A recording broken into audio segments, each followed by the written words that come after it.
Notre sœur malgache, ou malgache pour certains, nous parle de l'homme africain. Je vous laisse d'abord l'écouter et puis on va commenter. L'homme africain, en réalité, est très facile à comprendre. En revanche, ce n'est pas fait pour celles qui veulent, mais pour celles qui peuvent. Je m'explique. La toute première chose à savoir, c'est que l'homme africain est le chef de famille.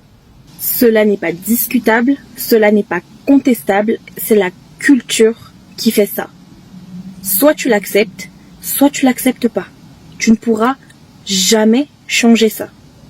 Aussi, il faut apprendre à te comporter et apprendre à lui parler. À titre d'exemple, lorsqu'il y a une broutille entre vous, ce n'est pas la peine de parler plus fort que lui, ce n'est pas la peine de rentrer en confrontation avec lui, cela ne va servir à rien. Apprends à te retirer, apprends à te calmer et surtout apprends à contrôler tes émotions. Ce n'est pas parce que tu te tais que cela veut dire que tu es idiote. Bien au contraire. Tu lui montres d'une part qu'il est en tort et d'autre part que tu le respectes et c'est ça qu'il recherche. En plus de cela, il va venir te demander pardon.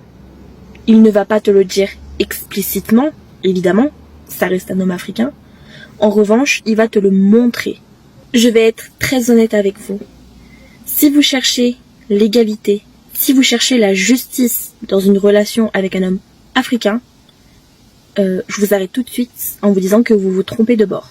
En revanche, si vous êtes en capacité de vous maîtriser, cela veut dire que vous maîtriserez votre homme.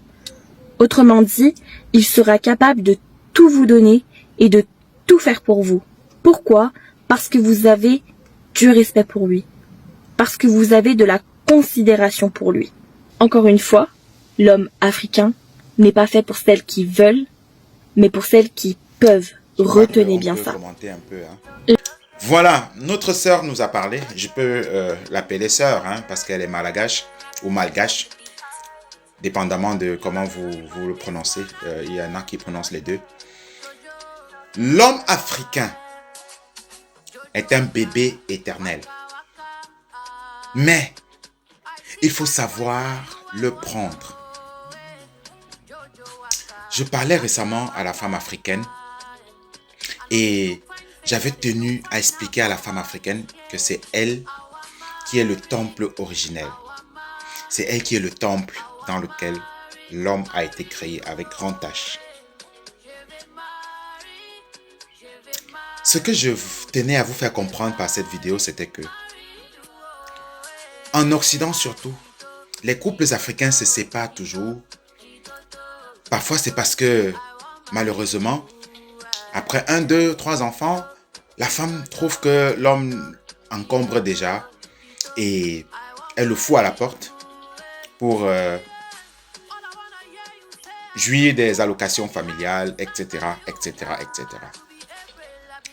C'est aussi la raison pour laquelle vous voyez beaucoup de femmes noires en Occident qui atteignent la quarantaine dans le célibat et qui commencent donc à partir de là à trouver des petits gigolos et qui ont une vie perturbée parce qu'elles n'ont pas supporté quand elles étaient jeunes à vivre avec leur gars, avec leur mari, leur premier mari, parce qu'il y avait des problèmes de compréhension, ce qui n'existe pas chez nous.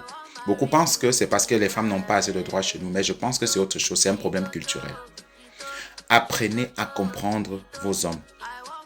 Parce que quand vous avez mis un homme à la porte, vous fermez la porte pour beaucoup d'autres hommes. Quand vous avez mis le père de votre enfant à la porte, il profère des mots contre vous. Parfois involontairement. Parce que ces mots-là, je vous parlais déjà dans la vidéo précédente des vœux négatifs. Ils vous souhaitent le pire. Et vous voyez, sur 5 femmes africaines, en Occident, il y a au moins 3 qui sont dans le célibat. Vraiment, dans la fin de leur vie. Parce qu'il faut bien comprendre que quand ces femmes atteignent 40 ans, les enfants ont déjà atteint la majorité et sortent de la maison. Donc, ce qui fait qu'il n'y a plus d'allocation familiale. Et elles se retrouvent donc à 40-45 ans à commencer à aller travailler. Et elles se retrouvent toutes seules.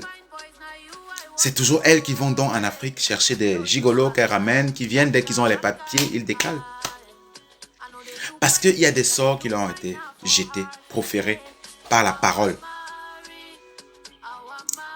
Les femmes qui ont gardé leur mari pendant qu'ils se cherchaient, pendant qu'il n'avait encore rien, pendant qu'il était encore étudiant, pendant qu'il était encore sans papier,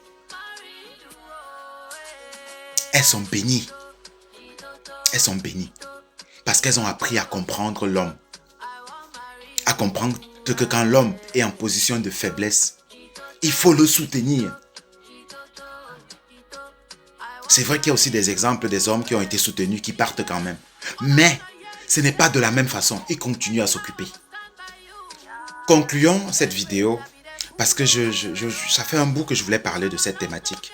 Mais je ne vais pas essayer de retourner la junte féminine contre moi parce que ce n'est pas mon intention.